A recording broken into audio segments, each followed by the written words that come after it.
नमस्कार। Engineering subjects को strong करने के लिए शुरू किए गए श्रीदेवी क्लासेस यूट्यूब चैनल पर आपका स्वागत करते हैं। आज हम डेटा कम्युनिकेशन और नेटवर्किंग प्लेलिस्ट में कुछ ऑब्जेक्टिव टाइप क्वेश्चंस को डिस्कस करने जा रहे हैं। इनमें से कुछ क्वेश्चंस ऐसे हैं जो 2016 के एग्जाम में आए हुए हैं। अगर आप इन क्वेश्चंस की अच्छे से प्रैक्टिस करोगे तो आने वाले एग्जाम में ये क्वेश्चन आपके लिए काफी हेल्पफुल हो सकते हैं। तो हमारे और इंजीनियरिंग सब्जेक्ट्स के डिफरेंट एमसीक्यूज को समझने के लिए श्रीदेवी क्लासेस यूट्यूब चैनल को सब्सक्राइब करें और साथ ही इसके बेल आइकन को प्रेस करें ताकि आगे आने वाली और न्यू वीडियोस की नोटिफिकेशन आपको टाइम टू टाइम मिलती रहे। तो चलिए शुरू करते हैं आज की वीडियो। तो यहाँ पे फर्स्ट क्वेश्चन है हमारा, what is the full form of LAN? तो इसका सही आंसर है ए, यानी कि local area network. Computer network में बेसिकली 3 तरह के नेटवर्क का यूज किया जाता है, जिसमें फर्स्ट है लोकल एरिया नेटवर्क, सेकंड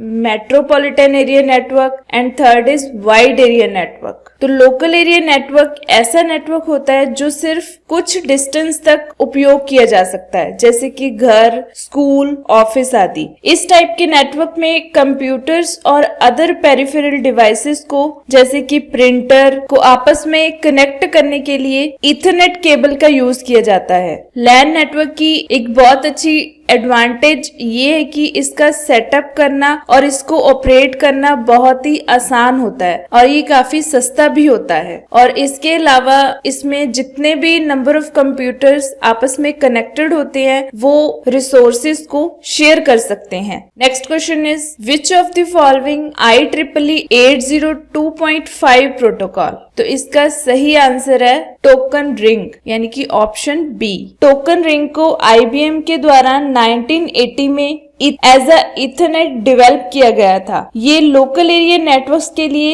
एक डेटा लिंक टेक्निक है जिसमें जो डिवाइसेस होती हैं वो एक स्टार या रिंग टोपोलॉजी में कनेक्ट होती है। इसलिए हम इसे ये कह सकते हैं कि जो टोकन रिंग है वो रिंग टोपोलॉजी पर आधारित है, क्योंकि इसमें सारे कंप्यूटर्स एक रिंग की शेप में एक दूसरे के साथ कनेक्टेड होते हैं। तो टोकन रिंग को हम IEEE 802.5 स्टैंडर्ड बोलते हैं और 802.3 स्टैंडर्ड को ईथरनेट या CSMACD यानी कि carrier sense multiple access with collision detection कहा जाता है। तो नेक्स्ट क्वेश्चन है हमारा, what is the full form of CD in CSMACD? तो इसका सही आंसर है C, यानी कि कोलिजन डिटेक्शन। तो यहाँ पे कोलिजन का क्या मतलब होता है? कोलिजन का मतलब होता है दो चीजों का आपस में टकराना, यानी कि कोलाइड करना। तो जैसे कि इसके नाम से पता चल रहा है कोलिजन डिटेक्शन, यानी कि कोलिजन को डिटेक्ट करना। तो इसका मेन काम यही होता है कि ये डिटरमाइन करता है कि जो डेटा कोलिजन है कि नेटवर्क में कोलिजन कहां पर हो रहा है। जैसे ही ये किसी डेटा कोलिजन को डिटेक्ट करता है वैसे ये इमीडिएटली डेटा का ट्रांसमिशन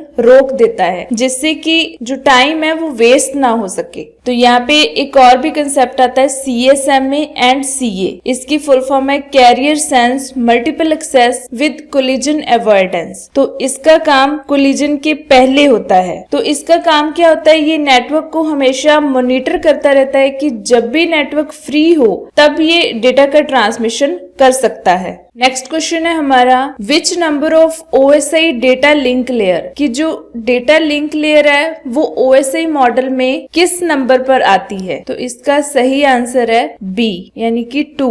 OSI मॉडल की टोटल 7 लेयर्स होती हैं। तो इस मॉडल की कंप्लीट वीडियोस का लिंक मैंने नीचे डिस्क्रिप्शन बॉक्स में दे रखा है। आप वहां से इस मॉडल की सारी वीडियोस को देख सकते हैं और उसे अच्छे से समझ सकते हैं और अपने इस कंसेप्ट को और स्ट्रॉन्ग कर सकते हैं। तो हम बात कर रहे थे डेटा लिंक लेयर की, जो कि OSI मॉडल की सेकंड लेयर है। इसमें फर्दर 2 सब लेयर्स होती हैं, जिसमें फर्स्ट है मैक लेयर, यानी कि media access control, and then second is LLC, यानी कि लॉजिक लिंक कंट्रोल। इस लेयर में नेटवर्क लेयर के द्वारा जो डेटा पैकेट्स सेंड किए जाते हैं उनको डिकोड और एनकोड किया जाता है, और ये लेयर ये भी इंश्योर करती है कि जो डेटा उसके पास आया है वो एरर फ्री हो, यानी कि उसमें किसी तरह की कोई प्रॉब्लम नहीं नहीं होनी चाहिए। इसके अलावा इस लेयर को फ्रेम यूनिट भी कहा जाता है, क्योंकि इसमें जो डेटा होता है वो फ्रेम्स में डिवाइड किया जाता है। नेक्स्ट क्वेश्चन है हमारा, what is the full form of FDDI?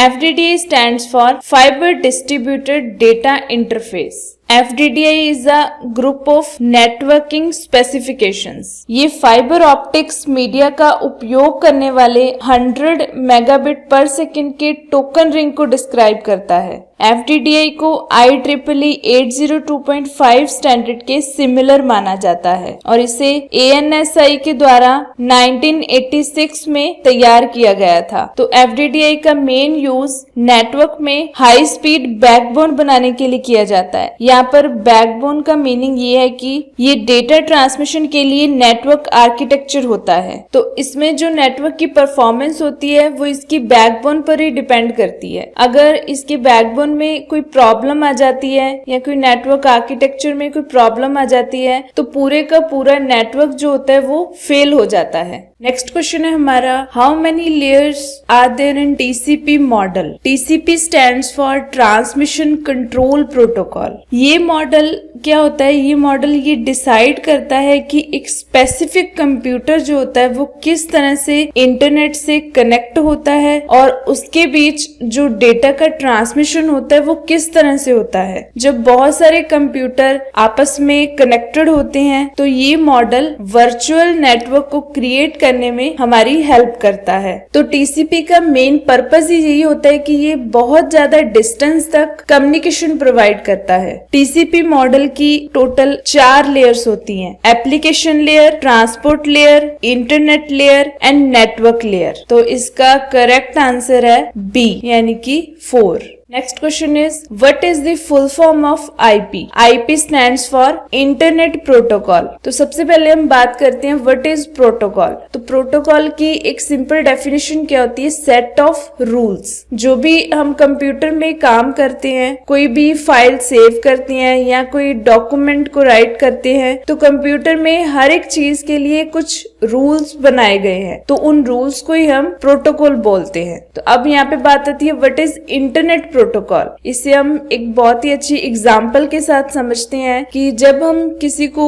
कोई इम्पोर्टेंट डॉक्यूमेंट कुरियर करते हैं तो जिसको हमने वो डॉक्यूमेंट भेजना है उसका करेक्ट एड्रेस हमें उस पर लिखना पड़ता है। तो इसी तरह कंप्यूटर में भी एक कंप्यूटर से दूसरे कंप्यूटर में किसी फाइल को सेंड करने के लिए हमें एक एड्रेस की जरूरत पड़ती है जिसे हम IP एड्रेस बोलते हैं। In simple words, internet protocol rules का एक ग्रुप होता है जिसके द्वारा इंटरनेट पर इंफॉर्मेशन या डेटा को एक कंप्यूटर से दूसरे कंप्यूटर तक पहुंचाया जाता है। तो इसमें क्या होता है, हर एक कंप्यूटर का अपना अपना एक IP एड्रेस होता है। आज की वीडियो में बस इतना ही। नेक्स्ट वीडियो में हम डेटा कम्युनिकेशन के कुछ और नए ऑब्जेक्टिव टाइप क्वेश्चन के साथ मिलते हैं। तो आप इसके अलावा और सब्जेक्ट्स की वीडियोस को समझने के लिए, अपने सब्जेक्ट को और स्ट्रॉन्ग करने के लिए और उसके MCQs को समझने के लिए हमारे श्रीदेवी क्लासेस YouTube चैनल को सब्सक्राइब करें और साथ ही इसके बेल आइकन को प्रेस करें ताकि आपको आने वाली वीडियोस की नोटिफिकेशन टाइम टू टाइम मिलती रहे। तो मिलते हैं अगली बार ऐसी ही और एक नई वीडियो के साथ। तब तक के लिए बने रहिए हमारे साथ हमारे YouTube चैनल पर। Have a nice time. Thank you very much.